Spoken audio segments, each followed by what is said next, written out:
لیکن دین کو نہ مال کے ذریعے پھیلا سکتے ہیں آپ، نہ دین کو آپ جبر کے ذریعے پھیلا سکتے۔ اگر کسی نے مال کے لالچ میں اسلام قبول کیا تو اس کا اسلام قبول ہی نہیں۔ اگر کسی نے بندوق کی نوک پر اسلام قبول کروایا یا جس نے کیا تو نہ بندوق پر اسلام قبول کرنے والا ٹھیک ہے اور نہ جس نے قبول کیا ہے اللہ اس کا ایمان قبول کرے گا۔ دین کو جو پھیلانا ہے وہ محض تبلیغ ہے اور تبلیغ ہے، لیکن تبلیغ کیسے ہوگی؟ اسلام کی دعوت کو پھیلائیں گے کیسے؟ طریقہ کیا ہوگا؟ آپ جب کسی کو دعوت دیں گے تو پہلے اسے یہ سمجھائیں گے کہ رفع دین کرنا ہے کہ نہیں کرنا ہے، آمین زور سے کہنا ہے کہ نہیں کہنا ہے، داڑھی ایک مٹھی ہونی چاہیے کہ نہیں ہونی چاہیے۔ آپ اس کو یہ بتائیں گے کہ ٹخنوں سے اوپر پائچے کرنے چاہیے کہ نہیں چاہیے۔ ہمارے تو دعوت دینے کا طریقہ نہیں آتا لوگ۔ پہلی مرتبہ یہاں ایک بچے نے، ایک لڑکا تھا گورو کا، اسلام قبول کیا اس نے، تو ایک صاحب مجھے کہنے لگے کہ حضرت اس کا وضو ہے کہ نہیں ہے؟ ارے بھائی کلمہ ابھی پڑھا ہے اس نے، ابھی تم خدا کے بندو سانس تو لینے دو اس کو۔ وہ یہاں میرے پاس بیٹھا ہوا ہے، میں نے اس کو بھی کلمہ پڑھایا، اسلام قبول کروایا، تو ایک بندہ میرے کان میں آ کے بولتا ہے حضرت کا وضو ہے کہ نہیں ہے؟ اب سوچیے ذہنیت دیکھیے، لوگ کوئی حکمت نہیں ہے، کوئی دانائی نہیں ہے، کس سے کس طرح بات کرتے ہیں۔ آپ دیکھیں فتح مکہ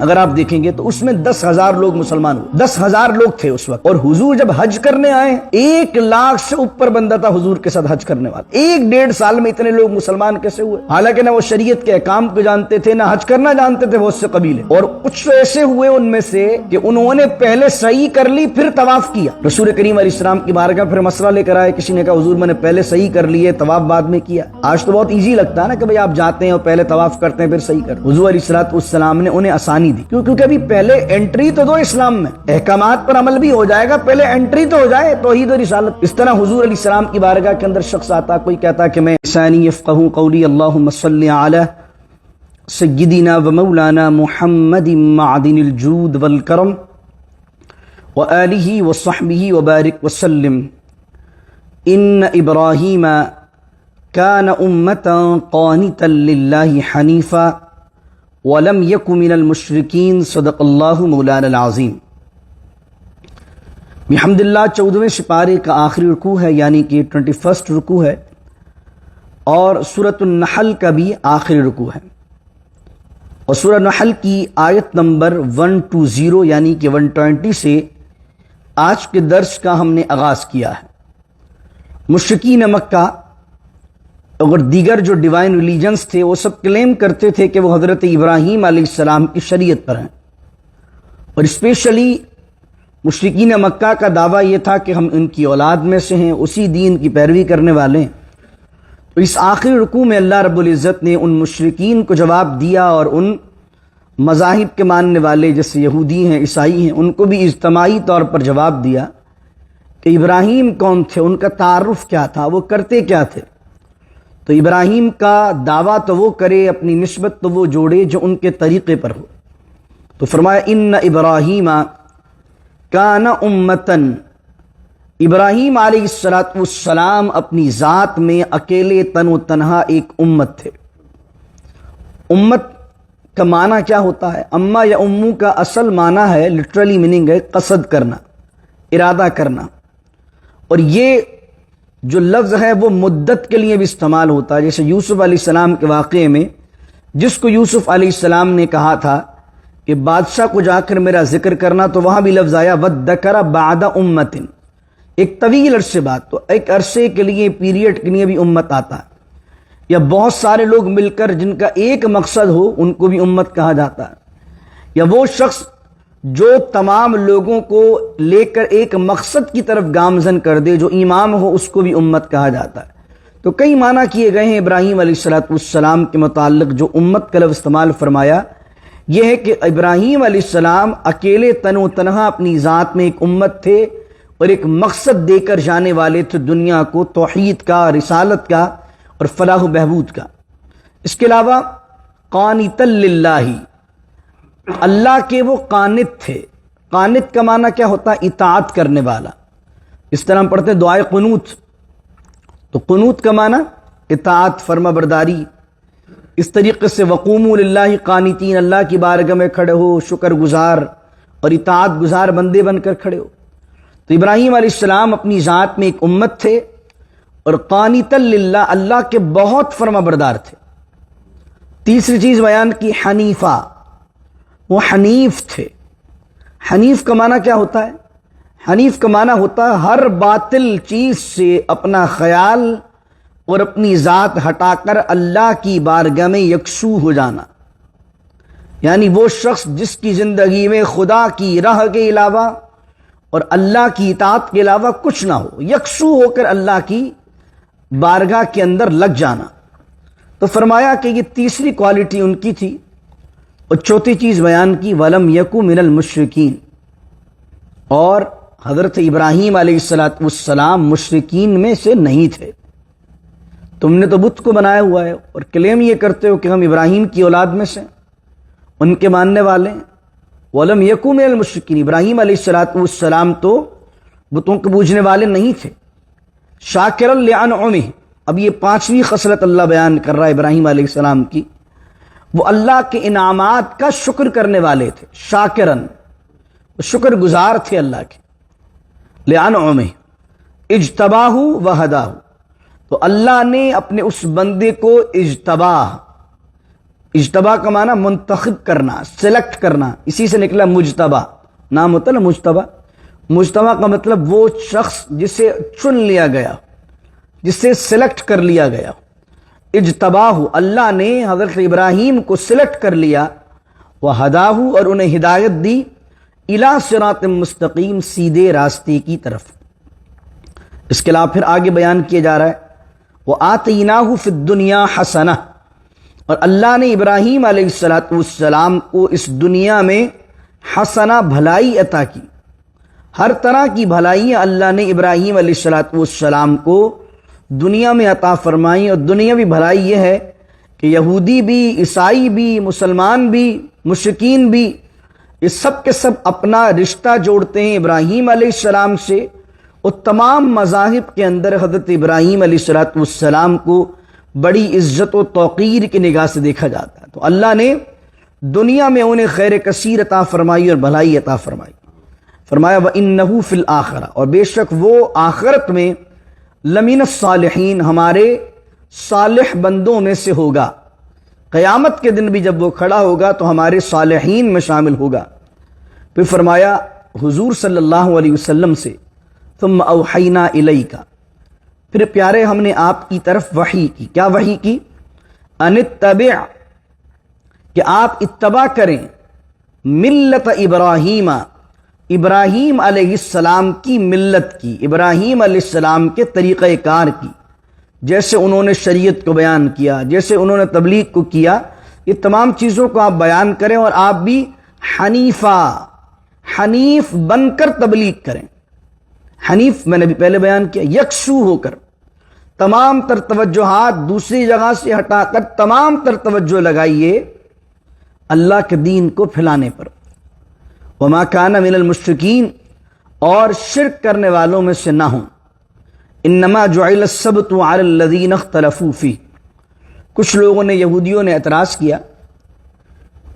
اعتراض یہ کیا کہ آپ کہتے ہیں کہ ہم موسیٰ علیہ السلام کی شریعت کو لے کر آنے والے ہیں، اور وہی شریعت ہے اور وہی دین لے کر آئے ہیں، تو ان کے شریعت میں تو ہفتے کی چھٹی تھی، اور آپ کی شریعت کے اندر تو ہفتے کے دن کا احترام ہی نہیں ہے، یعنی چھٹی نہیں ہے، اور ہفتے کے دن کے لیے کوئی اسپیشل ایکٹیویٹیز نہیں ہے، تو ہفتے کے دن کو کہتے ہیں سبت۔ تو اب اللہ رب العزت اس میں ان کو بیان کر رہا ہے کہ اے حبیب، ان کو بتائیے کہ اصل تو ہم نے بنی اسرائیل کو بھی دیا تھا تو جمعہ دیا تھا، اور اس سے پہلے ابراہیم علیہ السلام کی شریعت کے اندر بھی جو سید الایام تھا وہ جمعہ تھا، لیکن جب ان کو جمعہ کا حضرت موسیٰ علیہ السلام نے حکم دیا تو انہوں نے اس میں اختلاف کیا اور کہا کائنات کی تکمیل ہوئی ہے جمعے کے دن، تو ہم ہفتے کے دن کو جو ہے وہ ایز اے ہالیڈے سیلیبریٹ کریں گے۔ تو انہوں نے اختلاف کیا، تو اللہ نے جمعے کو ہٹا کر ان کے لیے اختلاف کی وجہ سے ان کے لیے ہفتہ مقرر کر دیا۔ اب اپنی مرضی سے ہفتے کو سلیکٹ کرنے کے بعد بھی ہفتے کے اندر وہ ڈنڈیاں مارنے لگے، ہفتے کے اندر بھی مکاریاں کرنے لگے، ہفتے کے دن بھی عبادت نہ کرنے لگے۔ تو اس کا جواب اللہ یہ دے رہا ہے انما جعل السبت، اور بے شک ہم نے فرض کر دیا، مقرر کر دیا، سبت، ہفتے کا دن، علی الذین اختلفوا فی، ان لوگوں کے لیے جنہوں نے اس ہفتے کے معاملے میں اختلاف کیا۔ وَإِنَّ رَبَّكَ لَيَحْكُمُ بَيْنَهُمْ، اور بے شک آپ کا رب لَيَحْكُمُ بَيْنَهُمْ ضرور فیصلہ کرے گا ان کے درمیان یوم القیامتی قیامت کے دن فیما کانوا فیہ یختلفون جس معاملے کے اندر یہ جھگڑ رہے ہیں. تو آپ یہ دیکھیے اللہ نے شروع سے جو ہے وہ مبارک دن جو بنایا ہے مومنوں کے لیے وہ بنایا جمعے کا دن. سیٹرڈے بن گیا یہودیوں کا دن، سنڈے بنا لیا عیسائیوں نے دن، اور وہ دونوں دن اتنا انفلوئنس دنیا میں انہوں نے رکھا کہ عالم اسلام میں بھی اور عالم مغرب میں، عالم شرق و غرب کے اندر بھی اب ویکینڈز جن کو کہا جاتا ہے وہ کہا جاتا ہے سیٹرڈے سنڈے. ہالیڈیز کس کو کہا جاتا ہے؟ سیٹرڈے سنڈے کو. ہالیڈے مقدس دن، ہولی مانے مقدس، ڈے مانے دن. تو ہالیڈے ہفتے کا دن ہے، ہالیڈے سنڈے کا دن ہے، لیکن اصلاً ہالیڈے کیا ہے؟ اصلاً ہالیڈے ہے جمعے کا دن، مبارک دن، برکت والا دن. مسلمان جمعے کے دن بھی لگا پڑا ہے نوٹ بنانے کے چکر میں. کچھ بھی ہے لیکن سنڈے کو انہوں نے فارغ کر رکھا کہ بھائی سنڈے کو سب کہاں پہنچو؟ چرچ پہنچ جاؤ تاکہ فریلی ہو کر عبادت کرو، دل لگاؤ. وہ الگ بات ہے کہ لوگ نہ جائیں، لیکن کم از کم دنیا میں اپنا اتنا انفلوئنس رکھا کہ اپنے ان ایام کو انہوں نے بطور چھٹی جو ہے وہ پوری دنیا کے اندر نافذ کر دیا. تو ہمارے ممالک کے اندر ایک زمانے پاکستان کے اندر بھی 97 سے پہلے، نواز شریف کے آنے سے پہلے جمعے کی چھٹی ہوتی تھی. اب انہوں نے بھی جو ہے وہ سنڈے پر لوگوں کو لگا دیا.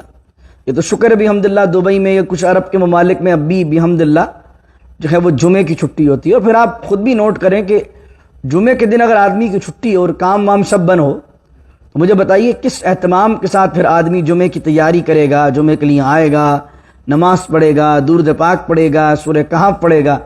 جمعے کے دن بڑی فضیلت ہے نا کہ آپ سورہ کہف کی تلاوت کیجئے، آپ اس دن رسول اللہ پر درود پڑھیے، اس دن نماز کو دل سے پڑھیے. لیکن چونکہ اب وہ مسلمانوں کا انفلوئنس نہیں ہے دنیا پہ، تو اب کیا ہوتا ہے بیچارہ مسلمان 2 رکعت پڑھنے کے لیے بھی بڑی بھاگ کے آتا ہے مسجد، اور 2 رکعت کر کے کیونکہ جاب کا معاملہ ہے، میٹنگ ہے، وہ آدھے گھنٹے کی سلاٹ ہی بڑی مشکل سے نکلتی ہے. کمپنی کو پہلے سے ای میل کرنا پڑتا ہے کہ بھائی آج جمعہ ہے، آج میری پرے کا دن ہے، تو میں اس ٹائم سے اس ٹائم تک اویلیبلٹی نہیں ہے. لیکن یہ ساری چیزیں اس لیے ہوئی کہ دنیا میں ہمارا انفلوئنس نہیں ہے. جن کا انفلوئنس تھا، جن کا اثر تھا دنیا میں، انہوں نے اثر ڈالا بھی ہے، اور اثر ڈال کر پوری دنیا میں اپنے ان دنوں کو ہالیڈے منوایا بھی ہے. اور ہمارا المیہ یہ کہ ہم آپس میں لڑنے پورے ہیں، اور ہم نے اپنے ہالیڈے کو ایز اے ہالیڈے دنیا کے سامنے پیش ہی نہیں کیا، العیاذ باللہ تعالی. پھر فرمایا کہ یہ جو آخری آیت ہے اس رکوع کی، یہ جو آیت ہے بہت اہم ہے سمجھنے کے لحاظ سے. اور یہ اپنے، وہ تو خواتین کا پلو ہوتا ہے لیکن ایک ایڈیم استعمال کرتے ہیں، اپنے پلو سے باندھ لیں آپ اسے. یہ ہے تبلیغ کرنے کی آیت، کہ تبلیغ جو کی جائے گی، پریچنگ کا طریقہ کیا ہوگا، دین کو پھیلائے کیسے جائے گا.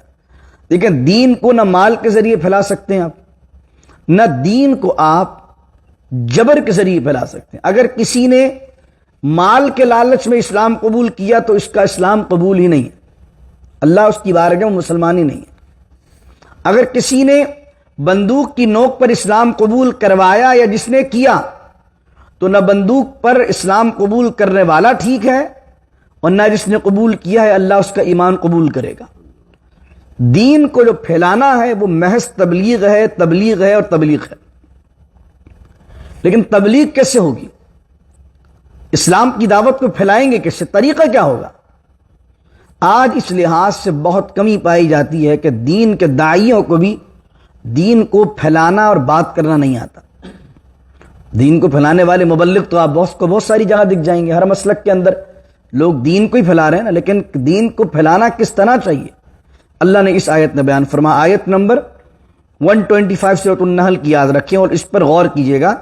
اور ہمارے لوگوں کا رویہ دیکھیے گا کہ ہم سو کالڈ یہ سمجھتے ہیں کہ ہم دین کے ٹھیکیدار ہیں، لیکن ہم دین کو کس طرح پھیلا رہے ہیں. فرمایا ادعو الی سبیل ربک بالحکمت والموعظۃ الحسنۃ وجادلہم باللتی ہی احسن. ادعو دعوت دیجئے، اعلان کر دیجئے، ادعو بلائیے، الی سبیل ربک اپنے رب کے راستے کی طرف بلائیے. کیسے بلائیے؟ پہلا درجہ بالحکمتی، حکمت کے ساتھ، دانائی کے ساتھ، عقل کے ساتھ، دلائل کے ساتھ. حکمت کس کو کہتے ہیں؟ اللہ نے کہا جس کو ہم نے حکمت عطا کی اسے خیر کثیر عطا کی. حکمت کیا ہے؟ حکمت کا پہلا درجہ یہ کہ معاشرے میں کچھ لوگ ہوتے ہیں وہ جذبات میں مغلوب نہیں ہوتے ہیں، وہ دلیل سے قائل ہوتے ہیں، لیکن وہ معاشرے میں وہ انٹلیکچوئل لوگ کم ہوتے ہیں. ان کو ہر بات پر دلیل چاہیے، لیکن وہ ضدی نہیں ہوتے، لیکن کسی بھی بات کو وہ جذبات سے قبول نہیں کرتے. لاجیکلی ان کو قائل کیجئے، ان سے بات کیجئے، ان سے گفتگو کیجئے، ان سے اچھا لہجہ اپنائیے، ان کو دلائل دیجئے، وہ آپ کو دلائل دیں گے، پھر آپ انہیں دلائل دیجئے. تو اس صورت کے اندر کیا ہوتا ہے؟ حکمت کے ساتھ ان کو آپ قائل کر سکتے ہیں. تو اللہ نے پہلا درجہ بیان کیا کہ اللہ کے دین کی طرف بلائیے حکمت کے ساتھ. حکمت کیا ہے؟ کہ دین کے سخت احکام کو بیان نہ کیا جائے پہلی مرتبہ میں ہی. حضرت معاذ بن جبل جب یمن جانے لگے صلی اللہ علیہ وسلم، اور حضرت ابو موسیٰ، تو حضور نے انہیں کیا نصیحت کی؟ حضور نے فرمایا معاذ سب سے پہلے جا کر میرا تعارف پیش کرنا اور اللہ کا تعارف پیش کرنا. جب لوگوں کو یہ سمجھ میں آ جائے تو بتانا کہ اللہ نے دن اور رات میں 5 نمازیں پڑھنا فرض کی.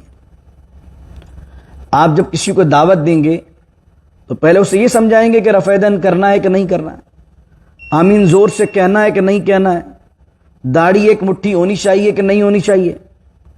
آپ اس کو یہ بتائیں گے کہ ٹخنوں سے اوپر پائچے کرنے چاہیے کہ نہیں چاہیے. ہمارے تو دعوت دینے کا طریقہ نہیں آتا لوگ. پہلی مرتبہ یہاں ایک بچے نے، ایک لڑکا تھا گورو کا، اسلام قبول کیا اس نے. تو ایک صاحب مجھے کہنے لگے کہ حضرت اس کا وضو ہے کہ نہیں ہے؟ ارے بھائی کلمہ ابھی پڑھا ہے اس نے، ابھی تم خدا کے بندو سانس تو لینے دو اس کو. وہ یہاں میرے پاس بیٹھا ہوا ہے، میں نے اس کو بھی کلمہ پڑھایا، اسلام قبول کروایا. تو ایک بندہ میرے کان میں آ کے بولتا حضرت کا وضو ہے کہ نہیں ہے؟ اب سوچئے، ذہنیت دیکھیے لوگوں کی. کوئی حکمت نہیں ہے، کوئی دانائی نہیں ہے کس سے کس طرح بات کرتی. آپ دیکھیں فتح مکہ اگر آپ دیکھیں گے تو اس میں 10,000 لوگ مسلمان ہوئے. 10,000 لوگ تھے اس وقت. اور حضور جب حج کرنے آئے 1,00,000 سے اوپر بندہ تھا حضور کے ساتھ حج کرنے والا. 1-1.5 سال میں اتنے لوگ مسلمان کیسے ہوئے؟ حالانکہ نہ وہ شریعت کے احکام کو جانتے تھے، نہ حج کرنا جانتے تھے بہت سے قبیلے. اور کچھ تو ایسے ہوئے ان میں سے کہ انہوں نے پہلے سعی کر لی پھر طواف کیا. رسول کریم علیہ السلام کی بارگاہ پھر مسئلہ لے کر آئے. کسی نے کہا حضور میں نے پہلے سعی کر لیے، طواف بعد میں کیا. آج تو بہت ایزی لگتا ہے نا کہ بھئی آپ جاتے ہیں اور پہلے طواف کرتے ہیں پھر صحیح کرتے ہیں. حضور علیہ السلام نے انہیں آسانی دی. کیونکہ ابھی پہلے انٹری تو دو اسلام میں، احکامات پر عمل بھی ہو جائے گا، پہلے انٹری تو ہو جائے توحید و رسالت پر. اس طرح حضور علیہ السلام کی بارگاہ کے اندر شخص آتا، کوئی کہتا کہ میں ابھی فی الوقت یہ حکم نہیں مانوں گا، یا نماز ایک بڑا مشہور واقعہ ہے کہ میں 5 کی جگہ 2 پڑھوں گا. حضور نے فرمایا تو دعوت کے اندر آ تو صحیح، دین کو مان تو صحیح. وہ دین کو ماننے لگا، 2 پڑھی تو اسے اتنی لذت آئی کہ 5 پڑھنے لگا. تو کیا ہوگا؟ ایک لاجیکلی. اس طرح بخاری شریف میں کتاب الاستنجا میں روایت، ایک دیہاتی تھا، نیا نیا دور تھا اسلام کا، اتنے مسائل سے لوگوں کی آگاہی نہیں تھی. اللہ کو ماننا ہے، حضور کو آخری نبی ماننا ہے، اتنی بات جانتے تھے، اتنے زیادہ مسائل کا علم نہیں تھا کیونکہ دین اپنے تدریجی دور میں تھا. ایک دیہاتی آیا اور اس نے مسجد نبوی کچی بنی تھی اس زمانے، اس نے مسجد نبوی کے صحن میں پیشاب کر دیا. صحابہ کرام رضوان اللہ علیہم اجمعین دوڑے کہ اس کو سمجھائیں اور اس کو بتائیں، اس کو ماریں. حضور علیہ السلام نے انہیں روک دیا اور کہا اس کو پیشاب کرنے دو. کیونکہ اگر دوران پیشاب اسے اٹھا لیا جاتا تو اس کو فزیکلی کوئی تکالیف آ سکتی تھی، کچھ مثانہ وغیرہ خراب ہو سکتا تھا. حضور نے منع فرمایا اس کو کرنے دو. جب کر لیا تو نبی کریم صلی اللہ علیہ وسلم نے ایک برتن میں پانی لیا اور حضور نے اس کے پیشاب پر پانی کو بہایا اور پھر اس کو بلا کر سمجھایا بھائی یہ مسجد ہے، یہاں اللہ کا گھر ہے، یہاں یہ کام نہیں کرتے. تو جو لوگ نہیں جانتے تھے دین کو، ان کے ساتھ رسول اللہ کا رویہ دیکھیں، سختی والا نہیں. اور حضرت معاذ کو خاص طور پر حضور نے تاکید کر کے بھیجا، معاذ یسروا ولا تعسروا، آسانیاں پیدا کرنا لوگوں کے لیے، مشکلیں پیدا نہ کرنا. تو پہلی چیز کیا ہے؟ حکمت.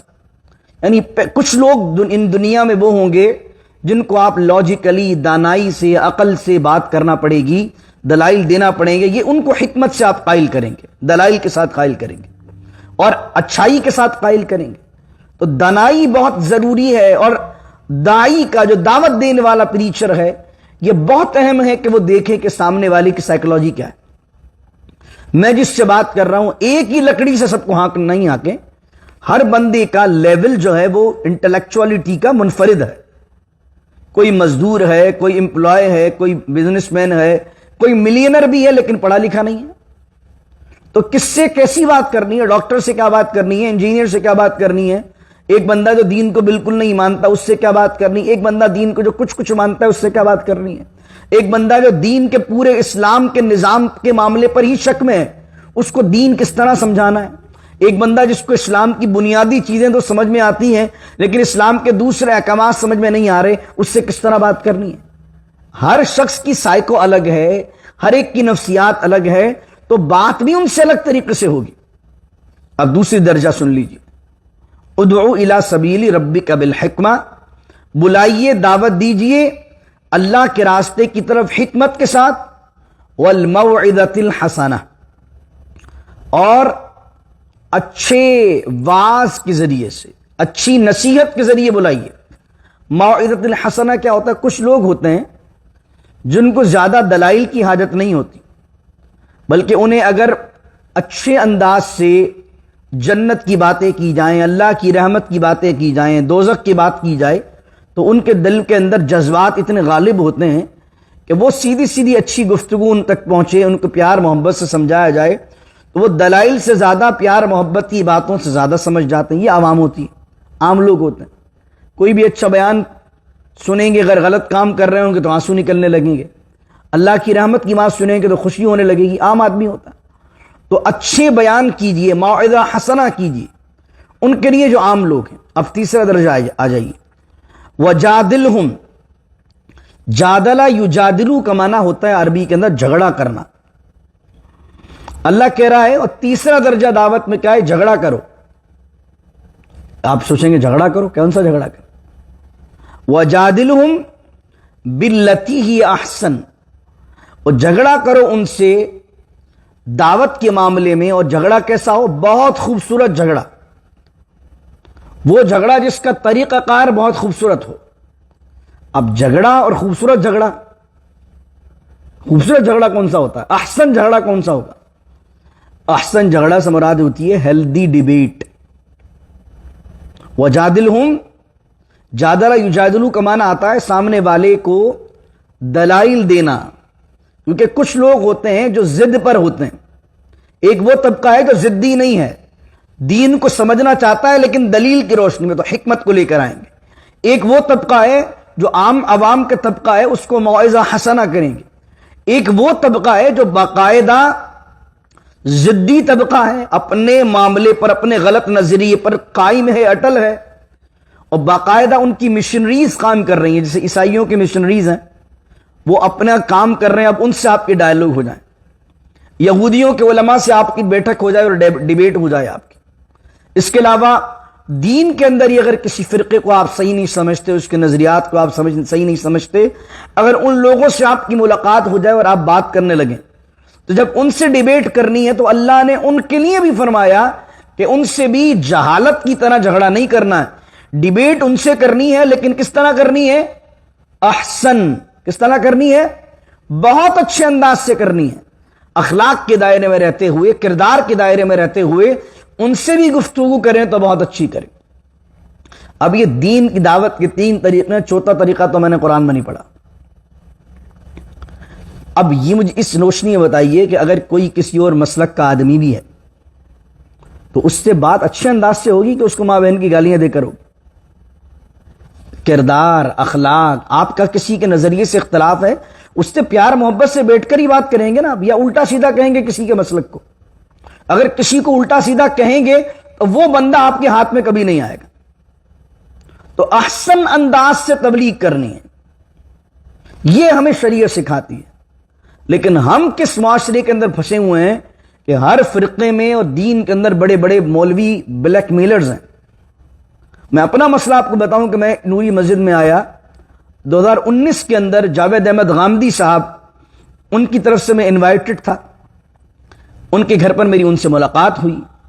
غامدی صاحب کے جو مجموعی نظریات ہیں، چونکہ وہ امت کے میجورٹی سے مختلف ہیں، تو اس وجہ سے جناب عیسیٰ علیہ السلام کا مسئلہ ہو کہ تصوف کا مسئلہ ہو، اور درجنوں مسائل ہیں ان کے، جن سے ہم ان سے بنیادی طور پر اختلاف بھی رکھتے ہیں اور ان کے ان نظریات کو گمراہی اور ضلالت سمجھتے ہیں۔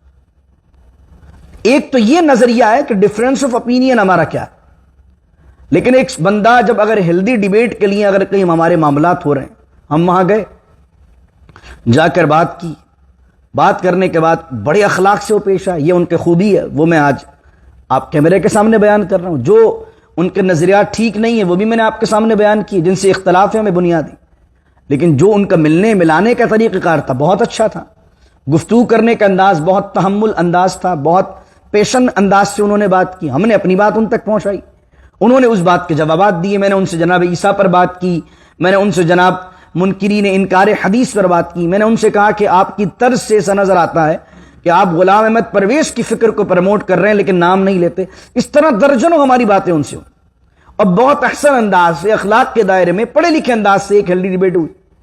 انہوں نے اس کے جوابات دیے، کم از کم 1 سے 1.5 گھنٹے ہماری ملاقات محیط رہی، انہوں نے بھی تصویر لگائی، ہم نے بھی تصویر لگائی، میں نے اس میں لکھا کہ ان موضوعات پر ہماری بات ہوئی، اور آج ان سے ملاقات کر کے یہ بات مجھے شرح صدر ہوئی۔ شرح صدر کا معنی اس بات پر میں اور کلیئر ہوا کہ ہیلدی ڈیبیٹ ہونا چاہیے، ہیلدی ڈیبیٹ ہونا چاہیے علماء کے مابین، تاکہ مسائل دن بدن کم سے کم ہوں، ایک دوسرے کی بات سننے کے جب پیشن ہوگا تو ہو سکتا ہے جو بندہ کسی غلط نظریے پر ہے وہ اپنے نظریے سے رجوع کر لے۔ ابھی پورا ایک علمی مزاج تھا، ملاقات کرنا، بات کرنا، لیکن نظریے سے میں نے آج بھی کہا، ان سے جانے سے پہلے بھی اور آج بھی، میں ان کے جو بنیادی معاملات ہیں ان سے اختلاف رکھتا ہوں، ان کی چیزوں کو گمراہی سمجھتا ہوں، لیکن گفتگو، لیکن اس کے بعد آپ یہ دیکھیے کہ یہیں پر کچھ لوگوں نے ہندوستان سے، پاکستان سے میرے خلاف فتوے منگانا شروع کر دیے، اور وہ 70 سال کا ایک بندہ اپنے آپ کو مفتی کہتا ہے، کراچی میں بیٹھا ہوا ہے، وہ نہ مجھ سے جانتا ہے، نہ مجھ سے اس نے ملاقات کی کبھی، اس نے میرے خلاف فتویٰ لکھ کے بھیج دیا کہ مجھے تجدید ایمان کرنا ضروری، میرا ایمان گیا۔ مجھے اس نے اپنے فتوے میں لکھا کہ مجھے کسی سنی مسجد میں امام بنانا حرام ہے، اس نے لکھا میرے پیچھے نماز نہیں ہوتی، اس نے لکھا کہ میرا نکاح بھی ہے تو وہ ٹوٹ گیا، مجھے تجدید نکاح کرنا ہے، حالانکہ اس کو وہ مجھے اتنا بھی نہیں جانتا کہ میری شادی ہوئی ہے کہ نہیں ہوئی ہے، اس نے نکاح بھی توڑ دیا میرا۔ اب آپ اندازہ کریں، وہ بندہ کراچی میں مجھ سے ملا نہیں، مجھ سے ملاقات نہیں، مجھ سے بات نہیں، اور وہ دین کو کیا سمجھتا ہوگا جب اس کو حکمت نہیں پتا، موعظہ حسنہ نہیں پتا، وجادلہم باللتی احسن نہیں پتا۔ ایک 64 سال کا بندہ، وہ بھی اپنے آپ کو مفتی کلیم کرتا ہے، مجھے فون کر کے کہتا ہے تم غامدی سے ملے ہو، توبہ کرو ورنہ جہنم میں جاؤ گے۔ تو میں نے اس کو کہا بھائی میں توبہ اللہ کی بارگاہ میں کروں گا کہ تیرے سامنے کروں گا؟ بولا تمہاری جتنی عمر ہے اتنا ہمیں مفتی کے فن میں تجربہ ہے، تو توبہ کرو ورنہ تم جہنم میں جاؤ گے۔ میں نے کہا میری جنت کا، میرے جہنم کا تو اللہ فیصلہ کرے گا، اور میں تم جیسے بلیک میلرز کے ہاتھ میں بلیک میل نہیں ہوتا، میں اللہ کی بارگاہ میں جواب دوں۔ تو اب وہ مجھے اگلا جملہ، وہ مفتی تو مجھے کم لگ رہا تھا، مجھے وہ کہتا ہے کہ تو کراچی اتر تو میں تجھے بتاتا ہوں، تو امریکہ میں لوگوں کو گمراہ کر رہا ہے، سنیت کے روپ میں تو بد مذہب آدمی ہے، تو سنیت کے لبادے میں امام بن کر لوگوں کو گمراہ کر رہا ہے۔ اللہ، اب اس کو بھی میں نہیں جانتا، میں اس بندے کو جانتا ہی نہیں، نہ میں اس سے ملا ہوں، نہ وہ 70 سال کے بوڑھے سے ملا ہوں، الیاذ باللہ تعالی۔ اور میں نے جب اس کی خبر نکلوائی وہ 70 سال کے بوڑھے کی جس نے میرے خلاف لکھا، تو وہ بندہ کراچی میں مفتی منیب الرحمان صاحب چاند کے اعلان کرتے ہیں، پورا پاکستان عید مناتا ہے، وہ اپنے رمضان ختم نہیں کرتے، ایک فلیٹ انہوں نے لیا ہوا ہے دوراجی کے علاقے کے اندر، وہ 5-6 بندے ہیں کہ جو اکیلے اپنی عید مناتے ہیں، پورا پاکستان الگ عید مناتا ہے، وہ پورے پاکستان میں مفتی منیب صاحب کو سنی نہیں سمجھتے ہو۔ آپ کو سمجھانے کا مقصد اپنی سمپتھی گین کرنا نہیں ہے، آپ کو بتانا مقصود ہے کہ جب آپ دعوت کا کام کرتے ہیں تو خدا کے بندوں کسی سے حسن ظن رکھ لو، کہ اگر کوئی کسی سے کوئی بات آپ کی عقل میں نہیں آ رہی، تو اگر کوئی عالم کوئی کام کر رہا ہے تو کم از کم اتنا سمجھ لو کہ آپ سے تو زیادہ دین اس نے پڑھا ہوا ہوگا۔ جس چیز کو آپ حرام سمجھ رہے ہیں تو آپ اس کو حرام سمجھ رہے ہیں، اور وہ عالم حرام جانتے ہوئے بھی وہ کام کرے گا. تو آپ حسن زن یہ تو رکھیں کہ وہ عالم اگر کسی سے مل رہا ہے، ملاقات کر رہا ہے، تو اگر اس کے نظریات کو ٹھیک نہیں کہہ رہا تو اس کے ملنے میں حکمت ہوگی. وہ حکمت کیا ہوگی؟ بالحکمتی والموعظتی وجادلہم باللتی احسن. یہ 3 درجوں میں کوئی نہ کوئی تو درجہ ہوگا کسی سے ملنے کا. اور جب تک آپ کسی کو اپنی بات صحیح طرح پہنچائیں گے نہیں، بات منوائیں گے کیسے؟ جب تک ہیلدی ڈیبیٹ ہی نہیں ہوگی. پھر وہ میرے بارے میں یہ بات کرتے ہیں کہ میرے دل میں دوسرے مسلکوں کے نزدیک سافٹ کارنر ہے، میں آرستک سے اچھی طرح ملتا ہوں. میں ایک جگہ بیان کر رہا تھا مکہ مسجد کے اندر، وہاں کسی دوسرے مسلک کے عالم کا نام میں نے بڑی احترام سے لے لیا. احترام سے مراد یہ کہ علامہ فلاں فلاں فلاں. پتہ لگا بھائی ایک واٹس ایپ گروپ میں میرے بارے میں یہ چل گیا کہ بھائی وہ مفتی سند تو آزاد خیال آدمی ہے. میں نے کہا مجھے کسی نے بھیجی واٹس ایپ وغیرہ پر، حضرت یہ آپ کے بارے میں باتیں چل رہی ہیں. تو میں نے کہا مجھے بتاؤ کہ میں اس مولانا کا نام سے پہلے اس کی ماں کو گالی دوں، اس کی بہن کو گالی دوں، کیا کروں؟ ایک بندے کا نام ہے، اخلاق کا، کردار کا طریقہ کار کیا ہے؟ کردار اور اخلاق یہ کہ جب آپ کسی کی بات کر رہے ہیں اس کے نظریے سے اختلاف کر رہے ہیں، لیکن اس کی ذاتیات تک تو نہ ہے کہ اس کو آپ گالیاں دینا شروع کر دیں. دین آپ کو کیا سمجھاتا؟ دین یہی سمجھاتا ہے نا کہ کسی کے نظریے سے اختلاف ہے تو آپ یہ کہیں کہ اس بندے کے جو نظریات ہیں، عقائد ہیں، ان نظریات کو ہم گمراہ سمجھتے ہیں، اس کی ذاتیات تک تو نہیں آنا چاہیے. اور اللہ یہ کہہ رہا ہے وجادلہم باللتی ہی احسن، کہ اب ڈیبیٹ کرو، جھگڑا بھی کرو، علمی جھگڑا جس کو کہتے ہیں، وہاں سے دلائل آئیں، آپ بھی دلائل دیں. تو کسی کو پچھاڑنے کی نیت نہیں ہونا چاہیے، بلکہ ہیلدی ڈیبیٹ سے اس کو ہدایت کی طرف لانے کی نیت ہونا چاہیے. تو سمجھانے کا مقصد یہ ہے کہ کچھ لوگ پھر اس پر پروپیگنڈا کرتے ہیں، بات کرتے ہیں. تو کبھی آپ کے سامنے یہ بات آئے تو یہ آیت کے تحت میں نے بات یہ اس لیے کی تاکہ آپ کو یہ دونوں کا سینس بنے اور آپ سمجھیں کہ دعوت کا کام کیا کیسے جاتا ہے. ان ربک هو اعلم بمن ضل عن سبیلہ، اور بے شک آپ کا رب جانتا ہے بمن ضل عن سبیلہ، کہ کون گمراہ ہے اللہ کی راہ سے، وهو اعلم بالمہتدین، اور وہی جانتا ہے کہ کون ہدایت یافتہ ہے. آخری کی 3 آیتیں ہیں. وَإِنْ عَاقَبْتُمْ، بہت شاندار آیتیں. وَإِنْ عَاقَبْتُمْ فَعَاقِبُوا، اور اگر تم سزا دینا چاہو ان لوگوں کو جنہوں نے تمہیں سزا دی ہے، یعنی بدلہ لینا چاہتے ہو، تو بِمِثْلِ مَا عُوقِبْتُمْ بِهِ، تو اتنی ہی سزا انہیں دو ریٹرن کے اندر جتنی تکلیف تمہیں پہنچی. کیونکہ ایک تو وہ ظالم ہے، اگر تمہیں بدلہ بھی لینا ہے تو جتنا ظلم تم پر ہوا ہے اتنا ہی لو. اگر تم نے ان پر الٹا ظلم کر دیا زیادہ، تو پہلے وہ ظالم تھے، اب تم ظالم ہو گئے. فرق کیا رہا؟ فرمایا وَلَئِن صَبَرْتُمْ، لیکن اگر تم صبر کرو، بدلہ نہ ہی لو، وَلَئِن صَبَرْتُمْ، اگر تم صبر کرو، لَهُوَ خَيْرٌ لِلصَّابِرِينَ، تو وہ صبر جو ہے وہ بہتر ہے صبر کرنے والوں کے لیے. وَاصْبِرْ وَمَا صَبْرُكَ، اور حضور علیہ السلام سے خطاب ہے اور رسول اللہ صلی اللہ علیہ وسلم سے خطاب کر کے کیا کہا جا رہا ہے؟ امت کو بھی مخاطب کیا جا رہا ہے. وَاصْبِرْ، صبر کرو، وَمَا صَبْرُكَ إِلَّا بِاللَّهِ، اور نہیں ہے صبر مگر اللہ کی توفیق سے. صبر کا مفہوم کیا ہے؟ تکلیف تو آتی ہے، لوگ پریشان کرتے ہیں، لوگ آپ کے بارے میں باتیں بناتے ہیں، لوگ آپ کی ٹانگیں کھینچنا چاہتے ہیں. تکلیف کسے نہیں ہوتی؟ تکلیف تو ہوتی ہے. تو اللہ کہہ رہا ہے اس تکلیف پہ کیا کرنا ہے؟ صبر کرنا ہے. اس تکلیف کو برداشت کرنا ہے، ڈٹے رہنا ہے. لیکن یہ ڈٹے رہنے کی طاقت دے گا کون؟ الا باللہ. صبر آتا نہیں آدمی کو، یہ صبر اللہ ہی دیتا ہے. کبھی مشکل حالات میں ہو آپ تو دل چاہے گا سامنے والے کے کام اتار دیں آپ، لیکن آپ کو اللہ جو پیشن دے گا وہ اللہ ہی دے سکتا، بندے کے اختیار میں نہیں. تو اللہ کہہ رہے صبر کریں، تو نہیں ہے صبر آپ کا صبر کرنا مگر اللہ کی توفیق سے. اور پھر اگلی بات حضور سے بھی کہی اور غلاموں سے بھی کہی جا رہی ہے، وَلَا تَحْزَنْ عَلَيْهِمْ، غم نہ کریں ان دشمنوں کے حوالے سے، غم نہ کریں، غمگین نہ ہو. وَلَا تَكُ فِي ضَيْقٍ مِّمَّا يَمْكُرُونَ، اور اپنے دل کو تنگ نہ کریں ان کی فریب کاریوں کی وجہ سے. یہ چالے چلتے رہیں گے پیارے. آپ دین کا کام کر رہے ہیں، دین کا کام کریں گے، دین کو پھیلائیں گے، تو یہ جو دشمن ہیں، جو کفار ہیں، یہ تو چالے چلتے رہیں گے. تو آپ غم نہ کریں اور اپنا دل چھوٹا نہ کریں، اپنا دل تنگ نہ کریں. یہ رسول اللہ کو بھی خطاب ہے، حضور کی امتیوں کو بھی خطاب ہے کہ اگر دین کا تم کام کر رہے ہو تو استقامت کے ساتھ ڈٹے رہو کام کرنے میں. دشمن جو ہوں گے پریشانیاں کھڑیں گے، مشکلات کھڑی کریں گے، لیکن ان کا تو کام یہ کرنا ہے تو غم نہیں کرنا ہے اور دل کو چھوٹا نہیں کرنا ہے. کیوں نہیں کرنا ہے؟ اللہ نے اس کے لیے انسان کو امید دلائی. کیوں نہیں کرنا؟ آخری آیت. اور پارا سب ختم ہو رہا. بھی الحمدللہ 128 آیتیں تھیں اس سورت کے اندر. آخری آیت کتنی خوبصورت ہے. غم نہ کریں، دل چھوٹا نہ کریں ان کی مکاریوں کی وجہ سے، کیونکہ ان اللہ مع الذین اتقوا، کیونکہ جو متقی ہیں ان کے ساتھ اللہ ہے. کیا خوبصورت آیت. صبح پڑھتے ہوئے ایمان تازہ ہو گیا. دشمن کے ساتھ مال بھی ہو سکتا ہے، دولت بھی ہو سکتی ہے، کئی سپورٹرز بھی ہو سکتے ہیں، اور جو بیچارہ مشکل برداشت کر رہا ہے، کیونکہ مشکل تو وہی برداشت کرے گا جس کے پاس کامل اتھارٹی نہ ہو. مشکل تو وہی برداشت کرے گا جو کمزور ہوتا ہے. لیکن اس کمزور کو اللہ کہہ رہا کہ تو کمزور نہیں ہے، تو بس صبر کر. ان کے ساتھ دنیا ہے تو تیرے ساتھ کون ہے؟ ان اللہ مع الذین اتقوا. تیرے ساتھ اللہ ہے.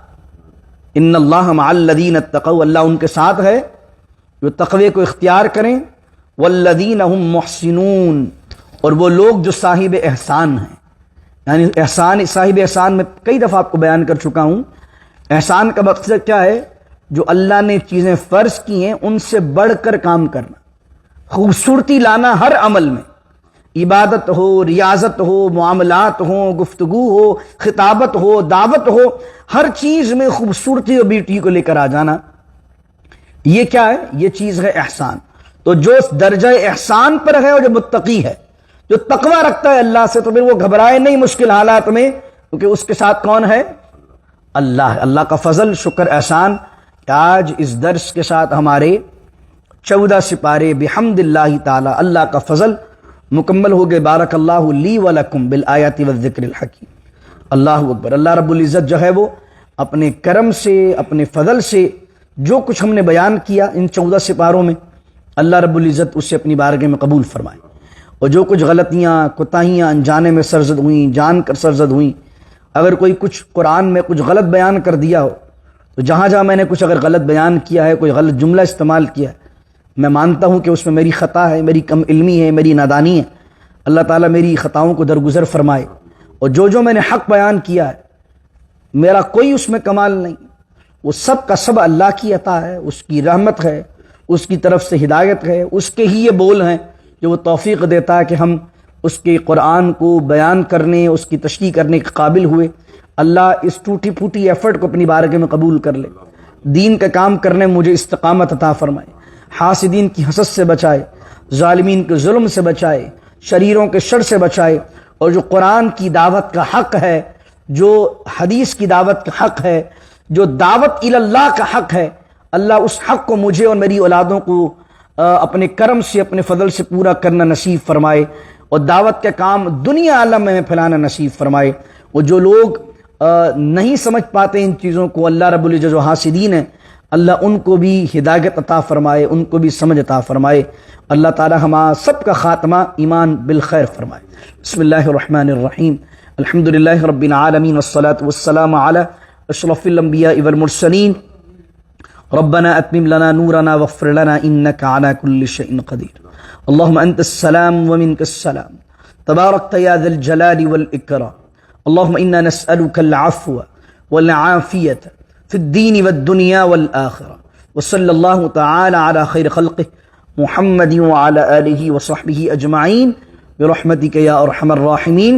لا إله إلا الله محمد رسول الله صلى الله